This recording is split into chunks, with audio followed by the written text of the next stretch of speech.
धनबाद में TDS mega outreach programme का आयोजन किया गया है। बिहार झारखंड आयकर विभाग के प्रिंसिपल चीफ कमिश्नर द्वारा आयोजित इस कार्यक्रम का उद्देश्य 1 अप्रैल 2026 से लागू हुए आयकर अधिनियम 2025 के प्रमुख प्रावधानों और बदलावों के प्रति लोगों को जागरूक करना है। तो ये तस्वीरें आपको धनबाद से दिखा रहे हैं, जहां पर टीडीएस मेगा आउटरीच प्रोग्राम का आयोजन किया गया है। आयकर अधिनियम 2025 के प्रावधानों की जानकारी दी जाएगी। वहीं करदाताओं को जागरूक करने का भी एक प्रयास किया जा रहा है।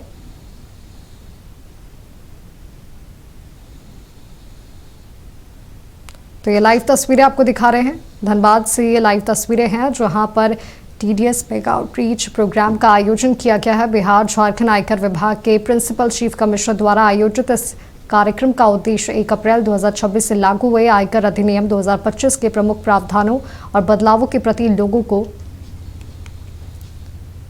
जागरूक किया जा रहा है। A very good morning to all of you. Dhanbad, how is the Josh? Dhanbad के लिए मैं नया नहीं हूं और धनबाद मेरे लिए नया नहीं है। आप में से काफी सारे लोग मुझे जानते होंगे। धनबाद कई मामलों में मेरा पहला प्यार है। मैंने अपने सरकारी नौकरी की शुरुआत इसी जगह से की थी। इस शहर से मेरा काफी लगाव है, जुड़ाव है, काफी अच्छी यादें, ज्यादातर अच्छी, एक दो शायद खट्टी यादें हों, लेकिन ज्यादातर अच्छी यादें हैं। और धनबाद एक ऐसा शहर है जो कि मुझे बार बार अट्रैक्ट करता है और इसीलिए जब इस नए इनकम टैक्स एक्ट का इंट्रोडक्शन हुआ from this year, that is 1 अप्रैल 2026, तो मैंने सर से अनुरोध किया कि बिहार झारखंड के जितने भी शहर हैं जहां पर हम लोग अपना आउटरीच प्रोग्राम कंडक्ट करेंगे, उसमें एक शहर धनबाद भी होना चाहिए, क्योंकि धनबाद बहुत सारे लोग और बहुत सारे सारी मेमोरीज के साथ जुड़ा हुआ ये शहर है। धनबाद हमारे इनकम टैक्स मैप पर भी, बिहार और झारखंड के इनकम टैक्स मैप पर भी काफी ऊंचे पायदान पर अपनी पोजीशन रखता है। आप में से जो भी पुराने लोग हैं यहाँ पर, उन सब से मुझे कभी न कभी किसी न किसी इसमें मुलाकात हुई होगी, बातें हुई होंगी। तो आज मैं एक और बात करने के लिए आया हूँ। न्यू इनकम टैक्स एक्ट 2025 जो 1 अप्रैल 2026 से लागू हो गया है, आप सब लोग जानते हैं। और इसमें ऐसा कुछ भी नया नहीं है जो शायद मैं आपको बताऊं, लेकिन मेरा विश्वास कीजिए कि शायद आप सबकी जानकारी के लिए या आप सबके दिन प्रतिदिन के जॉब के लिए कुछ बातें इसमें जरूर आपको आपके काम की और मेरा ख्याल है आपके फायदे की मिलेगी। इसीलिए मैंने सोचा टीडीएस के बारे में एक छोटी सी गुफ्तगू हो। टीडीएस के पहले मैं सीआईटी एडमिन पटना था बिहार और झारखंड के लिए, और उसमें जो मेरा अनुभव रहा है उसी अनुभवों से मैंने ये एक छोटी सी प्रेजेंटेशन निकाली है। It is my observation, it is my conclusion that welcome कि हम सब के मतलब हमारे अपने जितने भी दिनचर्या के काम होते हैं उसमें शायद टीडीएस बहुत ही हमारे दिमाग में नहीं रहता है, लेकिन आप सबको ये बताना चाहूंगा, आपको पता ही होगा, लेकिन फिर भी मैं अपने शब्दों में ये कहना चाहूंगा कि वर्ष 2020 जिसको हम लोग शायद अपने जिंदगी में याद रखें कोविड के लिए, न भूतो शायद न भविष्यति भी ऐसा हो। 2020 के बाद टीडीएस प्रोविजंस में, आयकर कानूनों के टीडीएस प्रोविजंस में इतने सारे बदलाव हुए हैं, छोटे छोटे, कभी ये सेक्शन, कभी वो सेक्शन, कभी ये प्रोवाइजो, कभी वो एक्सप्लेनेशन, सर्कुलर्स, नोटिफिकेशंस, कि ऐसा लगता है कि टीडीएस आज के दिनों में हमारे व्यापारिक, हमारे कमर्शियल लाइफ का एक इम्पॉर्टेंट पार्ट है। बिल्कुल इसी तरह से जिस तरह से हम लोग सुनते हैं जीएसटी, आज के दिन में कोई भी ट्रांजैक्शन बिना जीएसटी के शायद पूरा नहीं हो पाता है।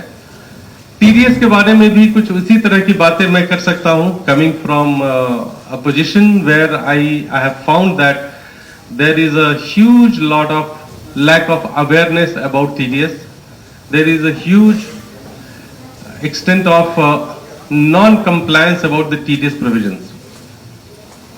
तो मैं आपकी अनुमति से ये शुरू करना चाहता हूं। क्यों टीडीएस? टीडीएस आप सब लोग जानते हैं, tax deducted at source, and when I say tax deducted at source I also mean tax collected at source, TCS. TDS का एक छोटा सा कजिन है, छोटा भाई है, लेकिन जब हम टीडीएस बोलते हैं तो टीसीएस का भी मतलब होता है उससे। तो टीडीएस और टीसीएस हमारे लिए जरूरी है because it comes from a philosophy which is called pay as you earn. For my chartered accountant friends and my advocate friends here, also for my income tax colleagues, pay as you earn is what we feel, what we face every day, every month rather, जब हमारी salary में से या हमारे consultancy फी में से जब एक छोटा सा परसेंटेज निकल जाता है तो हमको लगता है ये क्या हुआ, तो वो टीडीएस हुआ।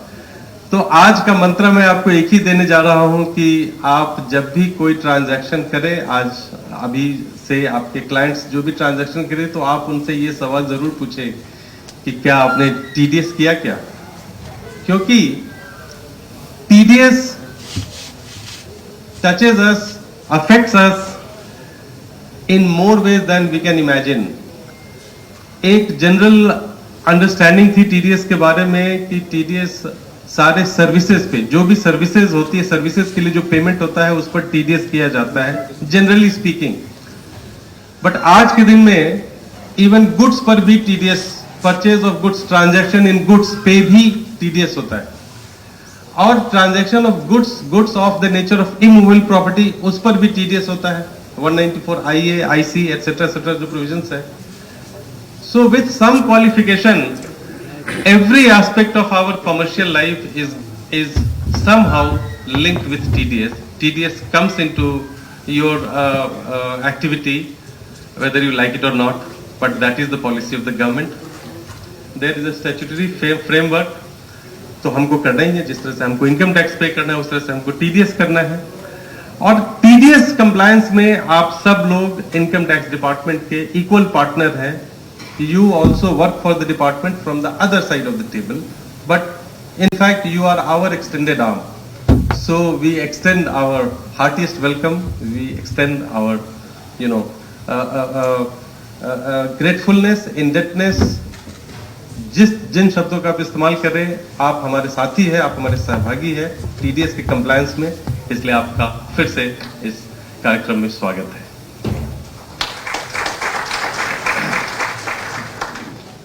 हमारी इकोनॉमी इतनी बड़ी लार्ज इनफॉर्मल इकोनॉमी है, who knows it better than Dhanbad. Informal economy, मेरे ख्याल से धनबाद को पूरा देश जानता है। इतना बड़ा हमारा कंट्री है, जिस समय हम लोगों ने शुरू किया था 1961 एक्ट से अभी 2025 एक्ट, हमारी पॉपुलेशन लगभग 140 करोड़ हो गई है। हमारा टोटल पैन का penetration it is more than 80 crore. Bihar और झारखंड जो कि इनकम टैक्स के लिए एक रीजन है, उसमें TDS more than 8 crore, pan more than 8 crore already allotted हो चुका है। बट इट्स वेरी अनफॉर्चुनेट कि बिहार और झारखंड में टोटल टैक्स पेयर्स की संख्या 40 लाख है। It's unfortunate. अल्टीमेटली मुझे आपको कहने की जरूरत है नहीं कि आपके टैक्स से ही आपका देश बनेगा, आपका भविष्य बनेगा, आपकी सड़कें बनेगी, आपके यहाँ बिजली, पानी, लॉ एंड ऑर्डर, एवरीथिंग आपके टैक्स से ही ये देश चलता है। हमारे डिपार्टमेंट का मूल मंत्र भी वही है, कोश मूलो दंडा, taxation is at the root of the civilization, this civilization. So unless you pay tax, well you cannot expect a civilized country or society. So जितना बड़ा हमारा देश है उसमें उसके लिए पॉसिबल नहीं है कि एक स्मॉल फोर्स ऑफ 55,000 और 60,000 income tax officers and officials will not be sufficient. I am sure you will agree with me. उनसे पूरे देश के टीडीएस अब इनकम टैक्स का एडमिनिस्ट्रेशन नहीं हो सकता है। इसीलिए सरकार ने आपको भी अपना पार्टनर बनाया कि आप भी हमारे काम में हमारी मदद करें।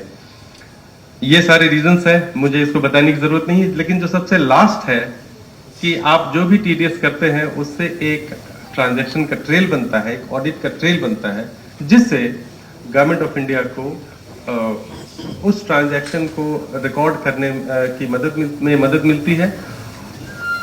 इसी रिकॉर्डिंग से आप जब इनकम टैक्स रिटर्न भरने जाते हैं 31 of July, most of the individuals जो ऑडिटेबल जिनका अकाउंट नहीं है उनको इनकम टैक्स रिटर्न फाइल करना है। तो आप देखते हैं कि आपको प्री फिल्ड रिटर्न्स, आप जब जाते हैं incometax.gov.in पोर्टल पे तो प्री फिल्ड रिटर्न्स आपको मिलता है।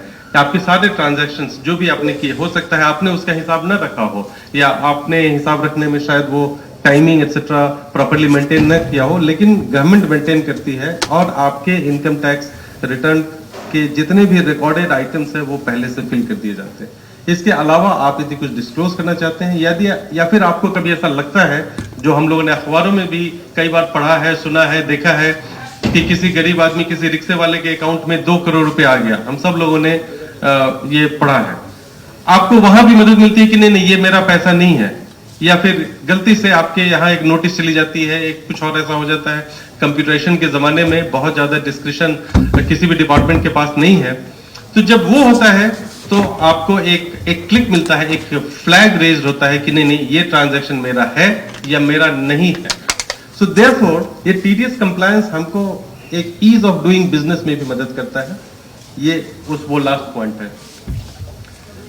टीडीएस कितना इंपॉर्टेंट है? पूरे कंट्री का 55% tax collection, direct tax collection TDS से होता है, लेकिन बिहार और झारखंड का 75% टीडीएस से आता है। And there are stations like Deoghar. आप लोगों में से कई सारे लोग होंगे जिनके क्लाइंट्स देवघर में होंगे। I have done a statistical analysis, मेरे देवघर के ऑफिसर हैं यहाँ पर। देवघर के टोटल टीडीएस कलेक्शन का 90% टीडीएस से आता है, 90%। सो हमारे लाइफ में टीडीएस कितना इंपॉर्टेंट है, ये इसकी एक बानगी है। टीडीएस का शेयर जो है हमारे टोटल इसमें बढ़ता जा रहा है। मैं सिर्फ इसके बारे में बात करने के लिए आया हूं। TDS provisions new income tax act में काफी सरलीकृत, सिंप्लीफिकेशन हुआ है, आप सब इसको जानते हैं। ये एक स्लाइड ही हमारे पूरे change, new income tax act के चेंज को बताता है। एंड इन वन लाइन और इन 3 words, if I have to explain the provisions of TDS, it is nothing but, it can be explained as continuity and change. So there is a continuity in the provisions of the TDS, in the TDS provisions under the Income Tax Act. But then there is change also. थोड़ी ऐसी चीजें हैं जो कि बदली है समय के साथ, और वो बदलाव आपको दिखेगा। आप सब यहाँ जो प्रोफेशनल्स लोग बैठे हैं या फिर हमारे जो इनकम टैक्स के एम्प्लॉइज बैठे हैं, वो सब उन्होंने नोटिस किया होगा। छोटे छोटे फॉर्म्स के रूप में, चालान्स के रूप में, छोटे छोटे प्रोसीजरल कंप्लायंस या ईज ऑफ प्रोसीजरल कंप्लायंस के रूप में ये चेंजेस आए हैं, जिनका असर समय के साथ हम सब के इनकम टैक्स कंप्लायंस पर पड़ने जा रहा है। सो जितनी सेक्शंस थी टीडीएस में, कुछ सालों तक, शायद 3, 4, 5 सालों तक हम लोग दोनों टैक्स एक्ट को साथ साथ लेकर के चलेंगे। ये भी वही बताता है।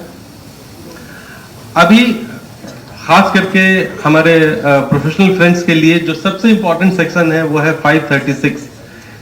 कहीं भी किसी तरह का कोई कंफ्यूजन हो तो सेक्शन 536 पे जाइए। ये आपको डिसाइड करने में मदद करेगा कि आपको कौन सी नोटिस भेजनी है हमारे इनकम टैक्स ऑफिसर्स के लिए, और आपको ये मदद करेगा कि आपने जो फॉर्म भरना है, जो चालान भरना है, वो कौन सा करना है। पुराना वाला 280 चालान भरना है कि नया वाला 280 कैपिटल N चालान भरना है। वो उसके लिए जनरली जो थंब रूल है कि 2026, 1/4/2026 के पहले की जितनी भी प्रोसीडिंग है, जो चल रही है, जो चलेगी फ्यूचर में, उन सब पर पुराने एक्ट लगेंगे और जो बाद की जो है उस पर नए एक्ट लगेंगे, लेकिन फिर भी कंफ्यूजन है 536। दो ही एस्पेक्ट है किसी भी लॉ का, most importantly income tax act का, एक प्रोसीजरल एस्पेक्ट है, एक सब्सटैंटिव एस्पेक्ट है। मेरा एम्फेसिस आज के प्रोग्राम में प्रोसीजरल एस्पेक्ट पे ज्यादा है, बिकॉज ये हमारा एनालिसिस है कि जितनी भी समस्याएं एक आम टैक्स पेयर को या टैक्स डिडक्टर को टीडीएस प्रोविजंस को लेकर के होती है, उसमें ज्यादा role lack of awareness about procedural laws का है। So, this is the only thing that we do in TDS provision. This is the only thing that we do. और इसके आने वाले जितने भी स्लाइड्स हैं वो सब इसी को एक्सप्लेन करेंगे। इसलिए इस स्लाइड को आप देखिए कि टीडीएस कंप्लायंस के सेंटर में एक ट्रेसेस पोर्टल है। डिपार्टमेंट ने ये ट्रेसेस पोर्टल बनाई है। यही ट्रेसेस पोर्टल हमारे सारे एक्टिविटीज को गवर्न करता है या किसी तरह से कोऑर्डिनेट करता है, इंटर रिलेट करता है। एज ए डिडक्टर आपकी ड्यूटी है टैक्स काटना, टैक्स काट करके उसको जमा करना, फिर टीडीएस रिटर्न फाइल करना जिसको टीडीएस स्टेटमेंट कहते हैं, और फिर सर्टिफिकेट्स इशू करना टू योर डिडक्टिव। लेकिन आप जब ये करते हैं वो डेटा जाता है ट्रेसेस पोर्टल पे। उसी ट्रेसेस पोर्टल पर हमारे जो ऑफिसर्स हैं वो लॉगिन करते हैं through ITBS system application software. उसी ट्रेसेस पोर्टल से आपका जो डिडक्टिव है, जो पेई है, उसको सर्टिफिकेट जनरेट होना है। अभी वो फिजिकल या मैनुअल सर्टिफिकेट का कोई स्कोप नहीं है। 168 उसका नंबर भी बदल गया है। ITR जब फाइल करते हैं आप as a tax payer, not as a deductor, तो यही ट्रेसेस आपको आपके टैक्स डिडक्टेड अमाउंट का क्रेडिट देता है, बताता है कि आपका इतना टीडीएस डिडक्ट हो चुका है, और फिर आपको एक फ्लैग होता है कि क्या ये मेरा अमाउंट है, मेरा ट्रांजैक्शन है, या मेरा टीडीएस है, कम है, ज्यादा है, एंड एक्सेट्रा। ये ट्रेसेस पोर्टल हमारे जो सेंट्रलाइज प्रोसेसिंग सेल है CPC TDS गाजियाबाद में, उसके साथ कोऑर्डिनेट करते रहता है। और हमारी जितनी भी नोटिसेज जाती है, हमारी लोअर डिडक्शन या नील डिडक्शन सर्टिफिकेट जो पहले फॉर्म 13 होता था, अब फॉर्म 128 हो गया है, वो सारी चीजें इसी के लिए। सो टीडीएस कंप्लायंस के लिए आपके लिए जरूरी है कि ट्रेसेस पोर्टल पे आपका एक ID पासवर्ड क्रिएटेड हो और आपकी सारी एक्टिविटी उसी पोर्टल से होने जा रही है। ये जितने भी डेट्स हैं मैं इनको बताऊंगा नहीं। ये सारा जो पहले था क्वार्टर का कॉन्सेप्ट, हर महीने का कॉन्सेप्ट, हर महीने में जितने भी टीडीएस आपने टैक्स डिडक्ट किया उसको नेक्स्ट मंथ के 7th डे तक जमा कर देना है। एक क्वार्टर का रिटर्न कब तक फाइल करना है, एंड फिर ये देखिए फर्स्ट क्वार्टर की रिटर्न आपको 31 जुलाई तक, एंड एक्सेट्रा। इसी तरीके से जो एकमात्र बदलाव हुआ है, जो पहले form number 24Q 26Q etcetera जो हुआ करता था, अब वो नया फॉर्म हो गया। ये किसी भी चीज को याद करने की जरूरत नहीं है। इनकम टैक्स डिपार्टमेंट का जो नया वेबसाइट है उस पर ये सारी इंफॉर्मेशन अवेलेबल है। धीरे धीरे आपके कॉमन लैंग्वेज लिंगो का पार्ट बन जाएगा। फॉर्म 24Q की जगह आप बोलेंगे फॉर्म 138 एंड 140। ये सारी चीजें होनी शुरू हो जाएगी समय के साथ, लेकिन ये सब अवेलेबल है। फॉर्म 16 और 16A बहुत इंपॉर्टेंट है। जब आपका टीडीएस जब आप इनकम टैक्स रिटर्न भरते हैं, आपको फॉर्म 16 आपका डिपार्टमेंट इशू करता है या आपका डायरेक्टर इशू करता है। 16A वो बदल गया है। अगेन नंबर याद करने की जरूरत नहीं है। ये भी कॉन्सेप्ट वही है, असेसी इन डिफॉल्ट का कॉन्सेप्ट भी वही है जो आपने पहले, लेकिन इसमें लाइन नंबर 2 जो है वो बहुत इंपॉर्टेंट है। और लाइन नंबर 2 है कि यदि टीडीएस का नॉन कॉम्प्लायंस होता है and if the deductor is treated as an assessee in default, then there will be a position, there will be a situation for application of section 40A1A जो कि नए income tax act में section 35B हो गया है।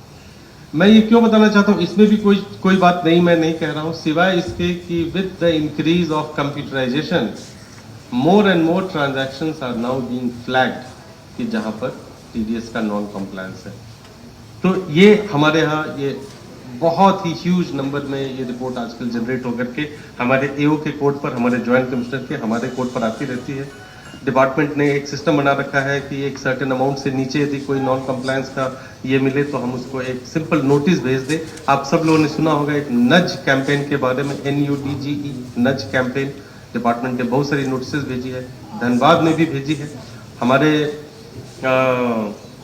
बहुत सारे government departments हैं जहां पर एक पर्टिकुलर सेक्शन ATGGC का बहुत ज्यादा मिसयूज होता था। And I am sorry to say we found out from our information कि उसमें एक पर्टिकुलर प्रोफेशनल थे धनबाद के, जिनका नाम सबसे ऊपर था। मैं उनका नाम नहीं लेना चाहूंगा ऑब्वियसली, लेकिन we reached out to this gentleman, और यही डिपार्टमेंट है जहां पर हम बैठे हैं, BCCL और CMRI सिम्फर के बहुत सारे लोगों ने ATGGC का गलत ये किया। आपको सिर्फ ये स्टैटिस्टिक्स यदि मैं दूं, हमारे पास वो लेटर आई, हमारे पास वो डेटा आई, 1 लाख से ज्यादा अमाउंट का ATGGC का मिसयूज किया गया पूरे all over country. The tax effect was 32,000 crore. सिर्फ एक सेक्शन 32,000 करोड़। सिर्फ ये लेटर्स भेज के देखिए, कंप्यूटराइज्ड लेटर जनरेट होती है और वो चली जाती है आपके इनकम टैक्स पोर्टल पे। ATGGC में 1 लाख से ऊपर, मैं उससे नीचे के अमाउंट का कहूं तो शायद और भी ज्यादा हो, सिर्फ नज कैंपेन से 14,000 करोड़ रुपीस गवर्नमेंट ने रिकवर किया है by way of filing of updated return. ये ऑल ओवर इंडिया का, सिर्फ धनबाद का नहीं है। लेकिन जब हमारे पास लिस्ट आई as a headquarter, when I saw that list, I found that a large number of people are from Dhanbad. I thought कि नहीं, मैं इन जेंटलमैन को शायद जानता हूं, इनको एक बार फोन करके कहूं कि साहब आप ये मत करो। क्या है ना, हमको जवाब देना होता है। We would be at time hard pressed to take actions. और मेरे लिए वर्स्ट होगा कि मैं धनबाद में किसी आदमी को कहूं कि भाई आप इधर आइए। मैं जमशेदपुर में कहूं तो चलेगा, मैं रांची में कहूं तो चलेगा, लेकिन धनबाद मेरा पहला प्यार है, मैं इसको भूल नहीं सकता हूं। तो ये सारी जो चीजें हैं, we all know this, late filing 200 rupees remains the same. Sections बदल गए हैं, सेक्शंस को याद करने की जरूरत नहीं है। इंटरेस्ट का जो ये है रेट है 1%, 1.5% सेम है। ये एक स्लाइड है, आप लोग इसको गौर से देखिए, क्योंकि एज अ टैक्स डिडक्टर आप हैं नंबर 1 पोजीशन पे। जो सबसे पहला है, आपने रिटर्न फाइल कर दिया, क्वार्टरली रिटर्न। और एज अ टैक्स डिडक्टर हम में से कई सारे लोग ऐसा सोचते हैं कि मेरा काम हो गया, मैंने TDS काट लिया, जमा कर दिया और TDS रिटर्न फाइल कर दिया। But as the scheme of TDS compliance has changed over a period of time, आपका काम स्टेज नंबर 1 पर खत्म नहीं होता है, क्योंकि आप जब रिटर्न फाइल करते हैं उसके बाद आता है स्टेज नंबर 2, जहां पे ओल्टास में हमारा सिस्टम चेक करता है कि आपने जो कहा, जो क्लेम किया कि मैंने कितना टैक्स डिडक्ट किया और डिपॉजिट किया है, क्या उसका वास्तव में ओल्टास में रिकॉर्डिंग है, ऑनलाइन टैक्स अकाउंटिंग सिस्टम। और यदि वो वहां पर एक मिसमैच है तो तुरंत एक फ्लैग होगा, आपको, आपके डिडक्टर को नोटिस जाएगी और आपके डिडक्टीज को उसका क्रेडिट नहीं मिलेगा। सो हमेशा 2 पार्टी इसमें अफेक्टेड रहेंगे, और डिडक्टीज यदि हम कहें तो शायद बहुत सारे लोग हैं। उसके बाद एक तीसरी चीज है ये पैन वैलिडेशन। ज्यादातर हमें जो ग्रीवांसेस आती है, by the way tax payers की ग्रीवांसेस के लिए आप सब लोग जानते हैं CP ग्राम है, ई निवारण है, बहुत सारी चीजें हैं, PG पोर्टल पे आप लोग करते हैं। सबसे ज्यादा प्रॉब्लम हमको ये पैन वैलिडेशन को लेकर के आता है कि एक डिडक्टी है, एक पेई है, कहता है कि भाई मेरा तो टैक्स डिडक्ट हो चुका है, ये देखिए, लेकिन मुझे उसका क्रेडिट नहीं मिला। और जब हम वापस वो 26Q देखते हैं तो पता चलता है वो पैन ही गलत है, या पैन इनकरेक्ट है, या इनऑपरेटिव है। इनवैलिड है, इनकरेक्ट है, इनऑपरेटिव है, तीनों 3 अलग अलग चीजें हैं। लेकिन एक पैन वैलिडेशन वहां पर चेक किया जाता है कि आपने जो भी पैन लिखा है वो सही है नहीं, और तब वो चौथे स्टेज पे आकर के फॉर्म नंबर 168, जो 26A, जो भी नंबर हो, मुझे भी याद नहीं है, जो AIS हुआ करता था, 26AS हुआ करता था, वहां पर आपके डिडक्टी को जब वो क्रेडिट नहीं मिलता है तो पता चलता है कि स्टेज नंबर 1 तो ठीक है, लेकिन नंबर 2 और नंबर 3 में कहीं ना कहीं कोई प्रॉब्लम रही। और फिर वो आता है हमारे पास और हम भेजते हैं उनको आपके पास कि आप जाइए डिडक्टर को आप कहिए एक करेक्शन रिटर्न फाइल करेगा। और ये सारी चीजें एक लूप में चलती जाती है। और प्रॉब्लम तब होता है जब आप एज एन इंडिविजुअल भी आते हैं हमारे पास। एज अ प्रोफेशनल तो आपने किया ही है, लेकिन एज एन इंडिविजुअल आते हैं और कहते हैं कि 2012-13 का मेरा एक अचानक से 15,000 का डिमांड आ गया। सब लोग का हुआ होगा, आई एम वेरी श्योर, मेरा भी हुआ है, सो आई एम नो एक्सेप्शन। और 2012-13 का जब हुआ तो मैं अपनी बात बताता हूँ, I am not proud of it, but ये बात हुई 2021-22 में मेरे पास एक नोटिस आई 2012-13 की 15,000 की। मैंने कहा जमा करो और खत्म करो।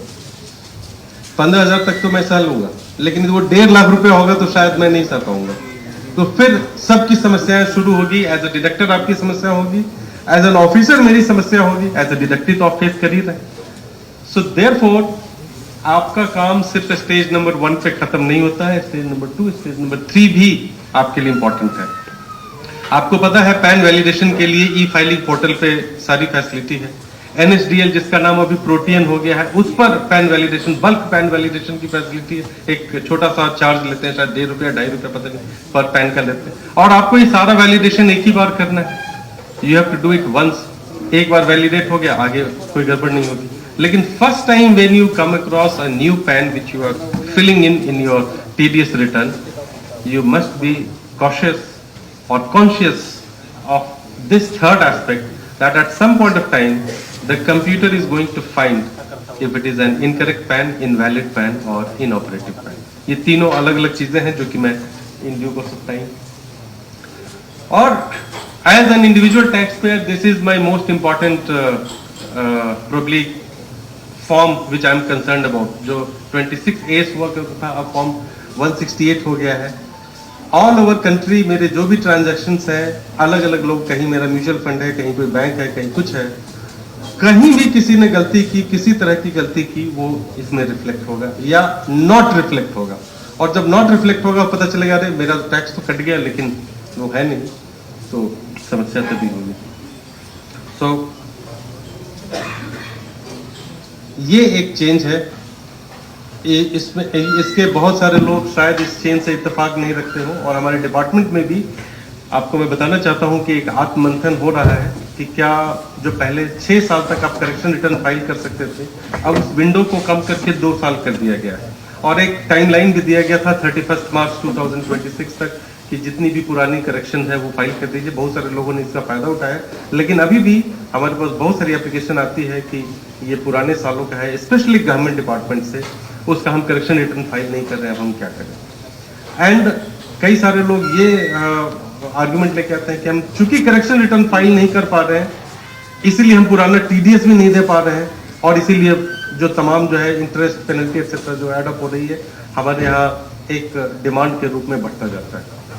आप करेक्शन रिटर्न फाइल कर रहे हैं, नहीं कर रहे हैं, that is a different thing. आपके यहाँ जो आउटस्टैंडिंग डिमांड है उसके लिए कंप्यूटर ऑटोमेटिकली नोटिस जनरेट करके आपको भेजता रहेगा, फ्यूचर में भी होगा। इसलिए जरूरी है कि इस टाइमलाइन का हम लोग थोड़ा सा पालन करें। ये बहुत इंपॉर्टेंट है। हमारे पास इसके बारे में बहुत सारी भ्रांतियां फैली हुई कि नहीं मैं तो एक इनकम टैक्स ये हूँ, मेरा तो टैक्सेबल लिमिट से कम है, मेरा ऑडिटेबल नहीं है, मुझे 10 लेना चाहिए कि नहीं लेना चाहिए। ब्रॉडली स्पीकिंग जिस व्यक्ति को अपने ट्रांजैक्शन पर TDS करना है उन सबको 10 लेना है, that is the broad thumb rule. But उसके बाद जितने भी कॉर्पोरेट बिजनेस एंटिटीज है, private public limited company, partnership, LLPs, government directors जितने भी है, सबको 10 लेना है। आपने रिटर्न फाइल किया नहीं किया, आप स्टेट हैं, आप अदर देन स्टेट हैं, आप इनकम टैक्स पे ही हैं नहीं है, लेकिन यदि आप नीचे वाले कैटेगरी में आते हैं तो आपको 10 लेना है। 10 अलॉटमेंट का जो फॉर्म्स है वो सब भी बदल गया है। अगेन जो पहले 49 जो भी फॉर्म्स हुआ करते थे वो सारे बदल करके इधर आ गए हैं। एक नया सा प्रोसीजर है, थोड़ा सा चेंज है इस प्रोसीजर में। पहले 197 मेरे पास एज CIT TDS में कई सारे applications, I am seized of many applications under 197। उसमें जो बदलाव है वो ये है कि अभी आपको एक अपॉर्चुनिटी या रीजनेबल अपॉर्चुनिटी दी जाएगी, अनलाइक अर्लियर टाइम्स कि आपने एप्लीकेशन फाइल किया, वहाँ एओ बैठ करके जैसा चाहे वैसा आपके फेवर में आपके अगेंस्ट ऑर्डर पास करता है, नहीं कर सकता है। ये टाइमलाइन 1 महीने के अंदर में उसको सर्टिफिकेट देना है या रिजेक्ट करना है, और आपको एक अपॉर्चुनिटी देनी है इफ ही और she is not satisfied with your claim. So हमारे इनकम टैक्स ऑफिसर्स जो है उनके लिए ये ज़्यादा इम्पोर्टेंट है कि आपके लिए ये एक बाउंडेन ड्यूटी है कि आप उनको एक अपॉर्चुनिटी दें। 15G 15H इसको लेकर के भी बहुत सारा, कुछ दिन पहले हमको बैंक से हमारे एक मित्र को एक बैंक से SMS आया कि please file your 15G 15H certificate. Banks में भी अभी तक ये अवेयरनेस नहीं है कि 15G 15H बदल चुका है, अब वो न्यू फॉर्म 121 आ गया है। लेकिन आप में से जितने लोगों ने भी वो फॉर्म 121 देखा होगा, आपने नोटिस किया होगा कि 121 का स्ट्रक्चर भी बदल चुका है, पहले से ज्यादा इंफॉर्मेशन देनी पड़ रही है। तो जो कंटिन्यूटी के साथ जो चेंज वाला जो पोर्शन है वो आपको फॉर्म्स में दिखेगा, आपको चालान्स में दिखेगा। एक्सेस टीडीएस आपने कर लिया, 26B में आप रिफंड क्लेम कर सकते थे, अभी वो 139 हो गया। लेकिन refund can be claimed only when you have this unconsumed challan. ये चीज जो है ये एक मेजर रीजन है कि 6 साल को घटा करके 2 साल क्यों कर दिया गया। बिकॉज ओवर द टाइम एक डेटा एनालिटिक्स जो कंपनी इनकम टैक्स डिपार्टमेंट करती है, आप लोगों ने सुना होगा प्रोजेक्ट इनसाइट के बारे में, जो कि हमारी डिपार्टमेंट कर रही है, उससे ये फाइंडिंग मिली है कि लोग यदि किसी तरह से 6 साल का जो जो जो प्रोविजन था उसमें इसको बहुत मिसयूज किया जा रहा था। पहले साल में किसी ने रिफंड ले लिया और चौथे साल में जाके करेक्शन रिटर्न फाइल किया जा रहा है और फिर से एक नया क्लेमेंट आ जा रहा है रिफंड के लिए। तो ये अब तभी पॉसिबल है जब अनकंज्यूम्ड चालान हो, और उसके बाद ये भी तब पॉसिबल है जब आपने करेक्शन टीडीएस स्टेटमेंट फाइल किया है, अदरवाइज नहीं हो सकता।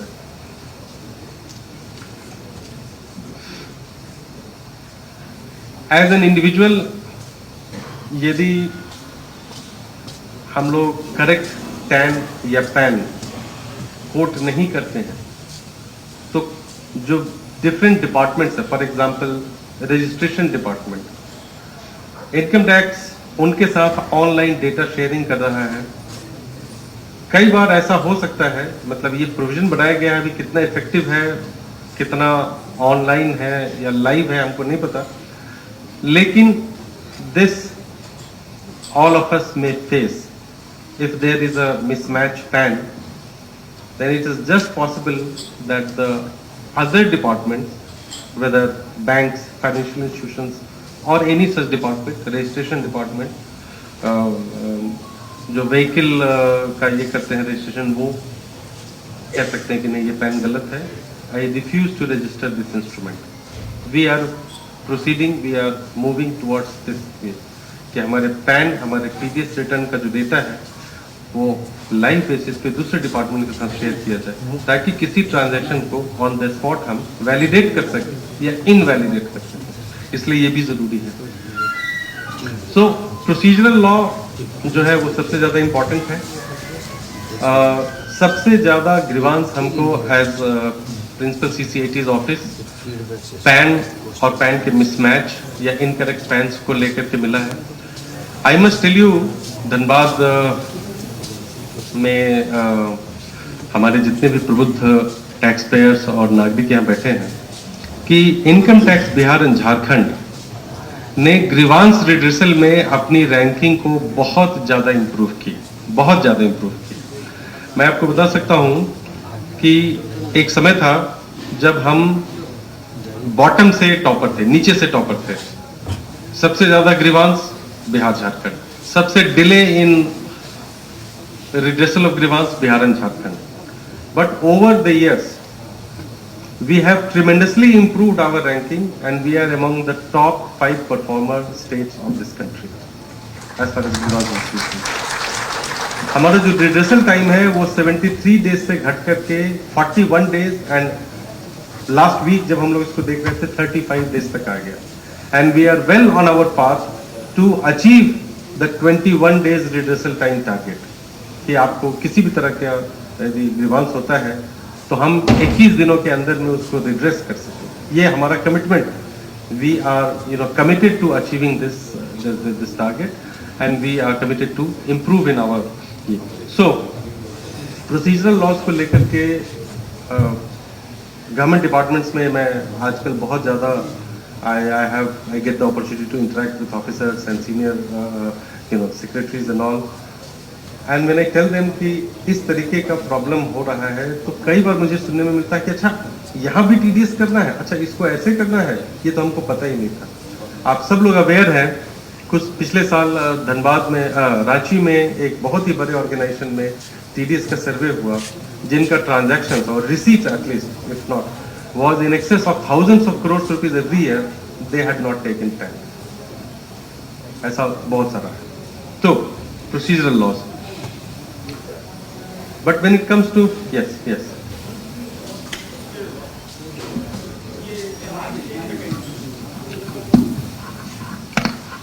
So for the challan change mechanisms, if there is a mistake in the challan, which is very common nowadays due to change in the act, people who have to deposit the challan for 2025 act have inadvertently deposited in 1961 act. I know. And in TDS portal there is a mechanism for change of correction. Can I just stop you for a second? One second. This is the part C. Part D is all about this. So just hold your question for, because we have conducted so many interactive sessions. And we have collected, and from here also we will collect if there is any new problem. But we have had a list of problems that are being faced all over the country. Give me an opportunity to first explain कि if you face this, then what should you do? If you face that, then what should you do? And still, if you have a question, we are here. Just hold this question for few. So substantive law, सारे laws वही हैं। Numbers बदल गए हैं, sections बदल गए हैं, forms बदल गए हैं, कहीं पर कुछ थ्रेशोल्ड बदल गया है। मैं इस पर बहुत ज्यादा आपका समय नहीं लूंगा, और खास करके हम अपने चार्टर्ड अकाउंटेंट फ्रेंड्स 31 जुलाई का ध्यान रखते हुए इस पर बहुत ज्यादा ये नहीं करूंगा। लेकिन फिर भी कुछ एक चीजें हैं जो मैं खाली बताना चाहता हूं कि इन सेक्शंस में सबसे ज्यादा प्रॉब्लम हम लोग कहां देख रहे हैं। सो आप जब आप ऑडिटिंग करेंगे और आने वाले महीनों में, तो उन चीजों का ध्यान रखिए। बस इतनी ही बात कहने जा रहा हूं। ये आप सब जानते हैं, मुझे बताने की जरूरत नहीं है। लेकिन ये देखिए, बहुत ज्यादा ये हो रहा है। मैंने एक ATGGC का एग्जांपल दिया था, ATG के बारे में आप सब लोग जानते हैं, ये भी बहुत हो रहा है। इसका ध्यान रखें। कैसे ध्यान रखिएगा, you know it better than me, लेकिन हमारे ऑफिसर्स भी इसका ध्यान रखें जब वो कोई केस स्क्रूटिनाइज करते हैं या कोई भी केस इंक्वायरी में करते हैं, तो इसका ध्यान रखें। ये छोड़ दीजिए। 194C सबसे ज्यादा प्रोबब्ली सबसे इंपॉर्टेंट सेक्शन इनकम टैक्स का यही है as far as TDS is concerned. इस पर शायद 1-2 घंटे की लेक्चर दी जा सकती है, लेकिन मैं I will not torture you, maybe some other time. ये देखिए, स्प्लिटिंग कॉन्ट्रैक्ट मेरा एक अंडरस्टैंडिंग है as an income tax officer. I am now working for more than 20 years। आप लोग के साथ मैं एक बात कहूं, शायद आप अग्री करेंगे, पूरी दुनिया में टैक्स को लेकर के जो डर है, आइंस्टीन ने भी कहा था कि मुझे क्वांटम थ्योरी समझ में आती है लेकिन टैक्स समझ में नहीं आता है। ठीक है, पूरी दुनिया में टैक्स चोरी करने का एक और एकमात्र तरीका है, सिर्फ एक ही तरीका है, और कोई तरीका नहीं है। सिर्फ एक ही तरीका है, वो है मिस कैरेक्टराइजेशन ऑफ ट्रांजैक्शन। बस सिर्फ यही काम लोग करते हैं। ये मिस कैरेक्टराइजेशन ऑफ ट्रांजैक्शन जो एक चीज है, ये 2 तरीके से मैनिफेस्ट करती है अपने आप को। आप अपने रिसीट को कम कर देते हैं या आप अपने एक्सपेंडिचर को बढ़ा देते हैं। जो प्रॉफिट एंड लॉस अकाउंट में आना चाहिए वो बैलेंस शीट में चला जाता है, जो बैलेंस शीट में जाना चाहिए वो प्रॉफिट एंड लॉस अकाउंट में आ जाता है। यही 2 तरीके हैं, या तो क्रेडिट जो है कम हो गया या डेबिट बढ़ गया। इनकम टैक्सेस को 3 तरीके से एड्रेस करता है। सो 1, 2, 3 तरीके से इनकम टैक्सेस को एड्रेस करता है। ये मेरा अंडरस्टैंडिंग है इन लेमैन्स टर्म। एक हम करते हैं कि इनकम को इंक्रीज कर देते हैं, भाई ये तो रेवेन्यू रिसीट है, ये कैपिटल रिसीट नहीं है, इसको इधर लाइए।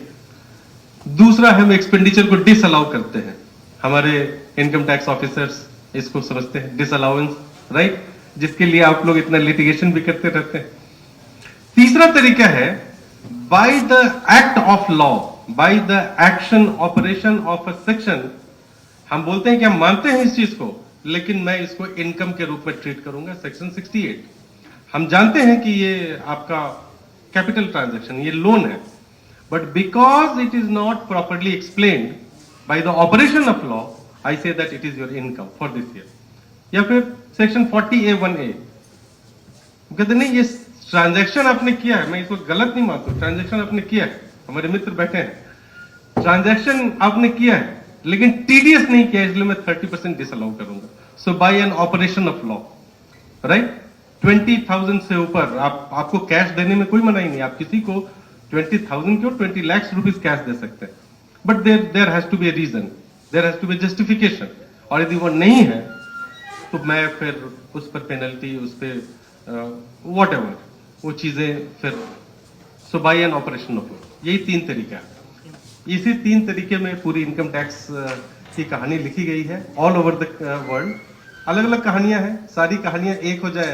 अम्बेडकर साहब ने कहा था, मैं थोड़ा सा विषयातर हो रहा हूं, जब उन्होंने अपना वो प्रेजेंट अपने कॉन्स्टिट्यूशन को जब प्रेजेंट किया कॉन्स्टिट्यूएंट असेंबली में, तो उनका स्टार्टिंग वर्ड्स था कि ideally speaking the constitutions of all the countries of the world should be one and the same, because whatever be the form of government, be it democracy, be it dictatorship, be it monarchy, everybody exists for the welfare of the people. Nobody says कि नहीं मैं लोगों को ये करके तब अपना govern करूं, nobody says that. So income tax पूरी दुनिया का एक ही होना चाहिए, because यही 3 तरीके हैं, यही जो मैंने कहा 1 2 3, इसी तरीके से पूरी दुनिया में टैक्स को बचाया जाता है। टैक्स बचाना आपका अधिकार है, by the way, tax planning आपका फंडामेंटल राइट है, कोई इसको आप नहीं छीन सकता है। टैक्स प्लानिंग आपका राइट है, टैक्स इवेजन आपका राइट नहीं है, टैक्स फ्रॉड आपका राइट नहीं है, जिसके लिए अलग अलग लेवल पे कभी इनकम टैक्स आएगी, कभी ईडी आएगी, कभी पता नहीं कोई और आएगा, लेकिन लोग आते रहेंगे। सो टैक्स प्लानिंग आप जी भर की कीजिए, इनकम टैक्स एक्ट आपको प्रोविजन देता है, सेक्शन 10 जितनी भी है, सेक्शन 1023 से 12 जो भी करना है आप कीजिए। कई सारे प्रोविजंस ऐसे हैं, आपने 100 रुपीज का कोई कैपिटल एक्सपेंडिचर किया, 200 रुपीज का आपको डिप्रिसिएशन मिलेगा, ये सारी है प्रोविजंस, आप कीजिए। सेक्शन 54 ABCDEF जितनी भी है, वो प्लानिंग आपका अधिकार है। इवेजन आपका अधिकार नहीं, किसी का भी नहीं हो सकता है, और उस इवेजन को पकड़ने के लिए इनकम टैक्स के पास टीडीएस से ज्यादा पोटेंट वेपन नहीं है। So TDS, so therefore the importance of TDS. Coming back to this splitting of contract, mischaracterization of contract, पहले ये होता था, सबसे ज्यादा हम लोग प्रॉब्लम इसमें देखते थे कि एक कॉन्ट्रैक्ट है 200 करोड़ रुपीस का या 2000 करोड़ रुपीस का, उसको स्प्लिट कर दिया जाता था, ये मटेरियल कॉन्ट्रैक्ट, ये सर्विसेज कॉन्ट्रैक्ट। ये मटेरियल है 1800 करोड़ का, 200 करोड़ रुपए का सर्विसेज है। एक कंपनी थी चाइनीज, मैं उसका नाम ले सकता हूं, डोंगफेंग, बहुत सारा कुछ बनाती है, मिसाइल विसाइल बहुत कुछ बनाती रहती है, उसका मैंने एक बार कभी इन्वेस्टिगेशन किया। ईयर आफ्टर ईयर वो स्प्लिटिंग ऐसा कर रही है, इंटरनेशनल टैक्सेशन में यदि हमारे कोई है यहाँ पर या जिन्होंने, स्प्लिटिंग इस तरीके से हो रहा है कि year after year Dongfeng is incurring loss, क्योंकि मटेरियल कॉन्ट्रैक्ट्स का पोर्शन इतना ज्यादा है, वो चीज आपके टैक्स नेट से बाहर है, और सर्विसेज कॉन्ट्रैक्ट जो कि छोटा सा पार्ट है, फॉर एग्जांपल 2000 में 200 करोड़ रुपए उस पे हमेशा loss loss loss, so loss. अभी उसको पकड़ने के लिए या कर्व करने के लिए, कंप्लीटली एलिमिनेट शायद नहीं हो सकता, there is a new section called 194Q, right, 194Q। So ये सारी चीजें, ये पुरानी सेक्शन है, इसके बारे में मैं आपको बताना जरूरी नहीं समझता हूं, आप सब जानते हैं, मेरे से बड़ी बढ़िया जानते हैं। अगेन 194H, यहां पर क्या प्रॉब्लम है, यहां पे ये प्रॉब्लम है, कमीशन को ट्रेडिंग डिस्काउंट के रूप में, sales discount, rebates, promotional expenses, ये सब करके दिखाया जाता है। कमीशन तो कमीशन है, आप उसका नाम जो भी दे दीजिए।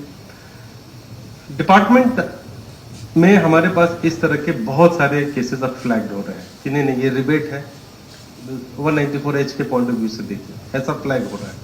आने वाले समय में TDS की नोटिसेस भी जाएगी इसको ध्यान में रखते हुए। तो 194I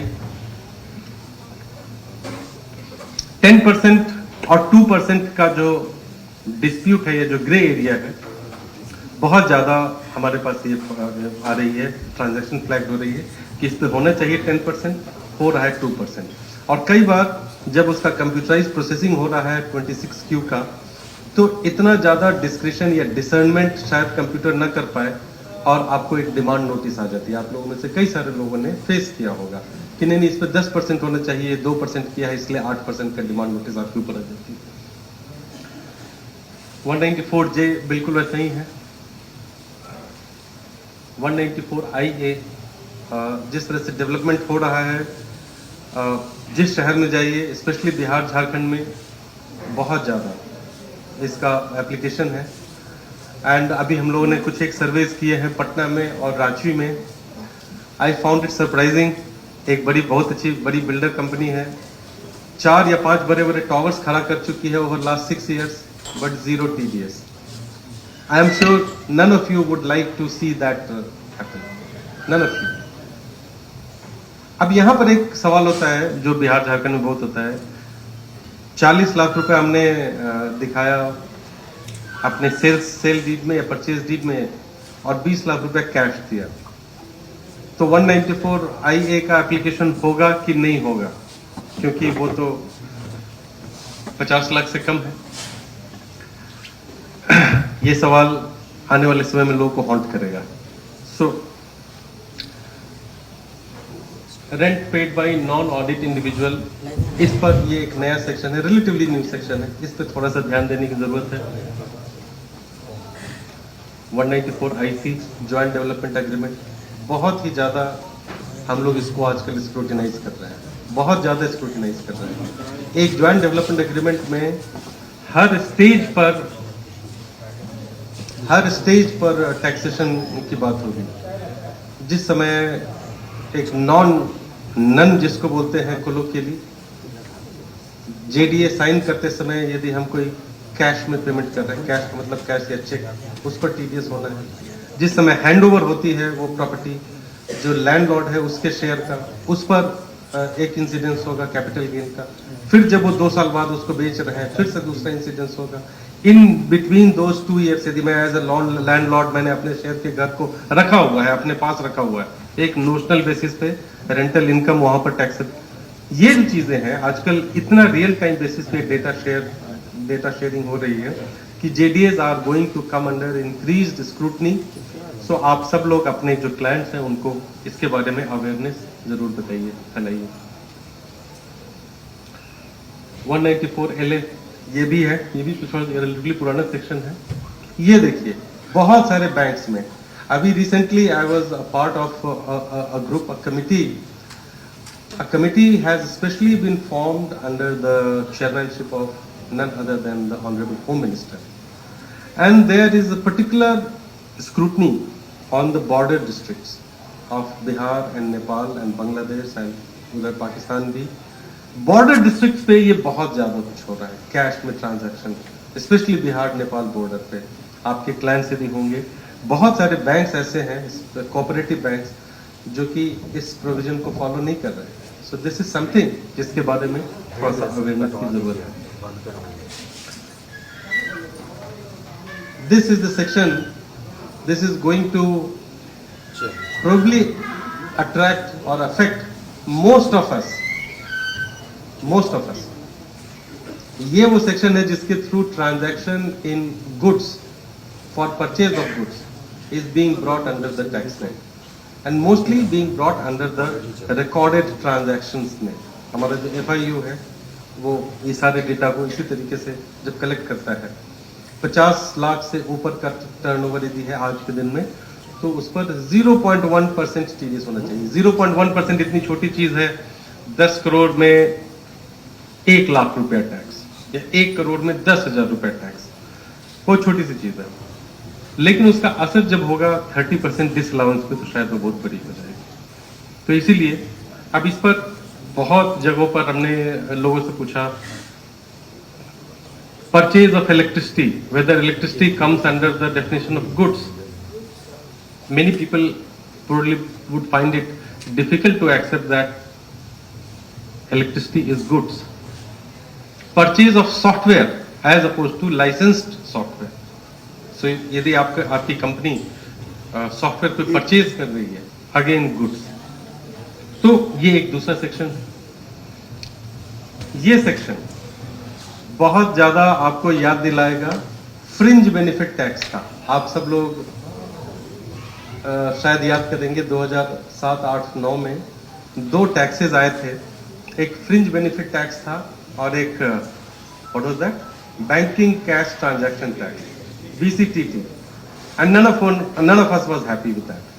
Especially our taxpayers were not happy कि ये क्या था, मैं कोई बैंक में ट्रांजैक्शन कर रहा हूँ तो हर ट्रांजैक्शन का मुझे हिसाब देना पड़ेगा। तो वो एक्ट जो है वो बहुत जल्दी विड्रॉ कर लिया गया। लेकिन ये जो है कुछ मायनों में आपको उसकी याद दिलाएगा।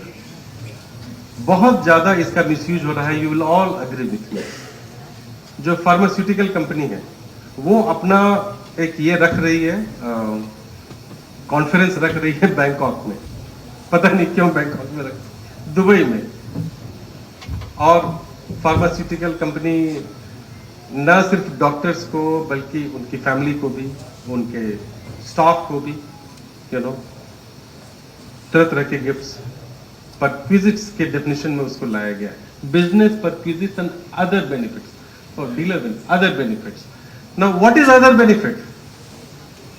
सैलरी जब हम लोग देखते हैं, सैलरी होल्डर्स जानते हैं सैलरी के 3 कंपोनेंट है, salary, perquisites and profits in लिeu of salary. लेकिन इसके अलावा जितना भी चीज है वो सब अदर बेनिफिट्स में आता है।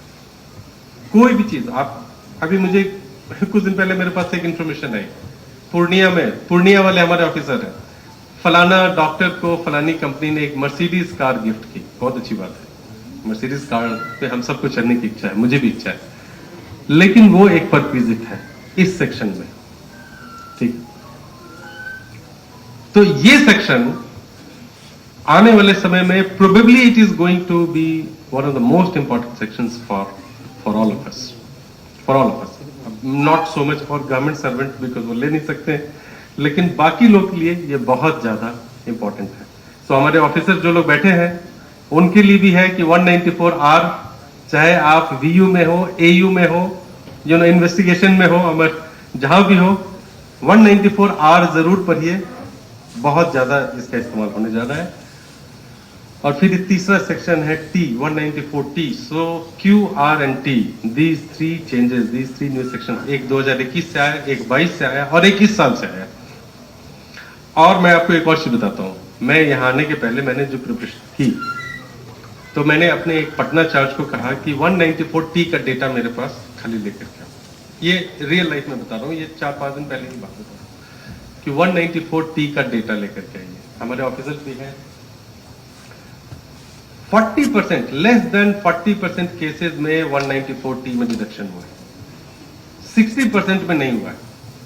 I can assure you, not a good assurance, कि आप सबको, मतलब सबको इन द सेंस कि जो भी पार्टनर्स हैं या LLP के पार्टनर्स हो या पार्टनरशिप फर्म के हो, आने वाले समय में उनको नोटिस जाने वाली है कि फलाने केस में आपने TDS नहीं किया, चाहे वो इंटरेस्ट हो चाहे बोनस हो, other than your share of profit, everything that you pay to a partner is going to be covered under 194.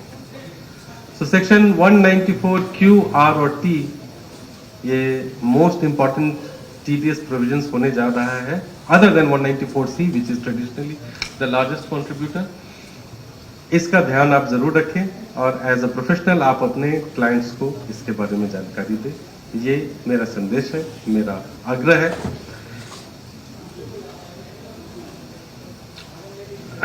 206C,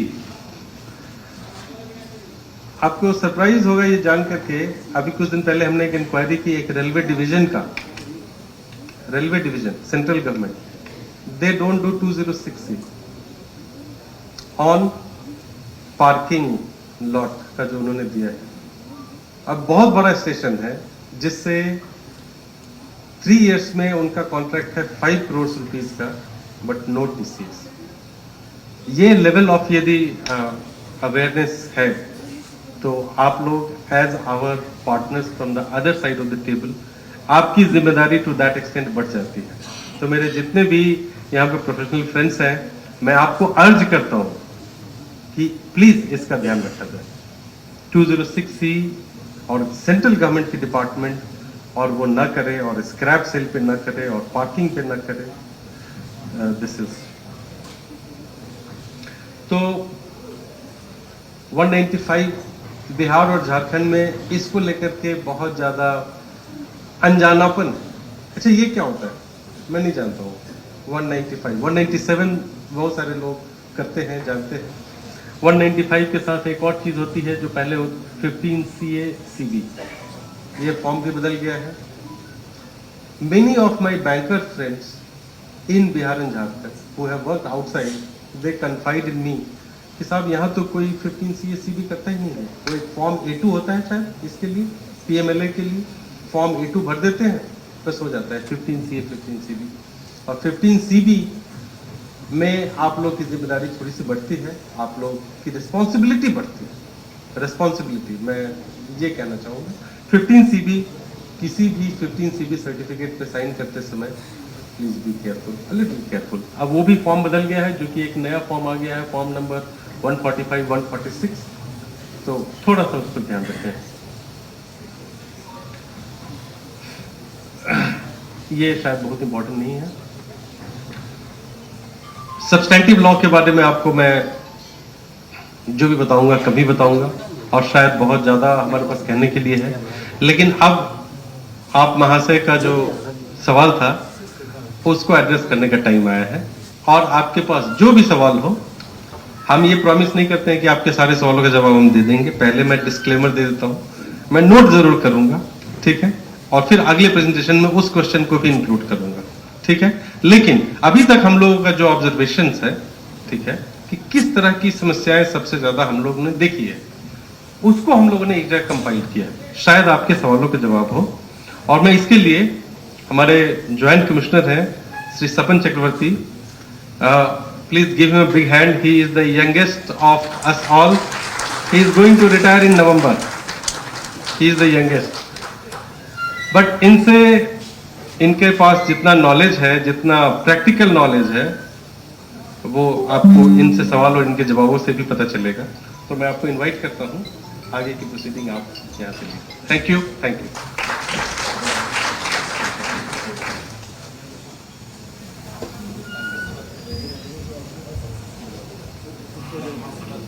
एक छोटा सा बहुत धन्यवाद करती हूँ। आज के महत्वपूर्ण कार्यक्रम में बड़े विस्तार से सर ने जानकारी दी। Commissioner income tax TDS Bihar Jharkhand Shri Kanhaiya Lal Kanak sir के लिए एक बार पुनः जोरदार तालियां। और मैं बीच में इसलिए आई हूँ कि हम सबके बीच में आगमन हो चुका है समारोह के आदरणीय विशिष्ट अतिथि महोदय, आदरणीय chairman Dhanbad district chamber of commerce Shri Chetan Goenka sir को मैं सादर मंच पर आमंत्रित करती हूँ। सर, आप 2 मिनट के लिए मंच पर पधारें सर।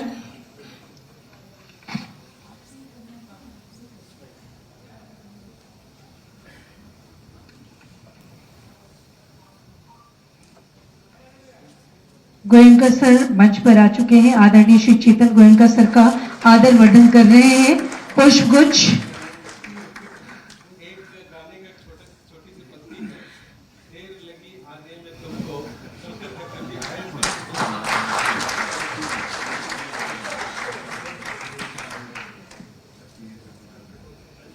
और मैं आदरणीय Shri Mukesh Agrawal sir chairman ICAI Dhanbad को सादर मंच पर आमंत्रित करती हूँ। सर, आप मंच पर पधारें। आप सभी समारोह के हमारे आदरणीय विशिष्ट अतिथि, और मैं आमंत्रित करूंगी श्री अलक निरंजन चौधरी ITO धनबाद से